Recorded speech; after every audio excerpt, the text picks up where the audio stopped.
এক সময় পেঁয়াজ কাটার বয়ে কখনো নিজে হাতে ডিম ভেজে খাইতাম না। হাত কালো হয়ে যাবে বলে কখনো আলু কাটতাম না। সবজি কাটার বয়ে মা যখন রান্নাঘরে ঢুকতো তখন মায়ের আশেপাশে থাকতাম না। রান্নাঘরে ঢুকতাম না, যদি হাত পুড়ে যায় আর পোড়া হাতের দাগ নিয়ে বাজে দেখা যাবে, এই ব্যাপারটা খুব গুরুত্ব দিতাম। খাবার শেষে প্লেটটা টেবিলে রেখে উঠে যেতাম, তবুও মায়ের কোনো অভিযোগ ছিল না।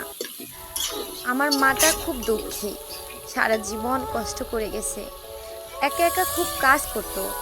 কখনো বলেনি আমার মেয়েটা কোনো কাজের না, বরং বলতো আমার মেয়েটা সারাদিন অনেক খাটাখাটনি করে, প্রয়োজন নেই তার কাজ করার। আজ যখন পেঁয়াজ কাটি, সবজি কাটি, আলু কাটি, রান্না করি, তেল ছিটিয়ে গায়ে এসে পড়ে, উফ শব্দটাও করার সময় পাই না, তখন মায়ের মুখটা চোখে ভেসে আসে। আর দুই চোখে জল গড়ে পড়ে মায়ের জন্য।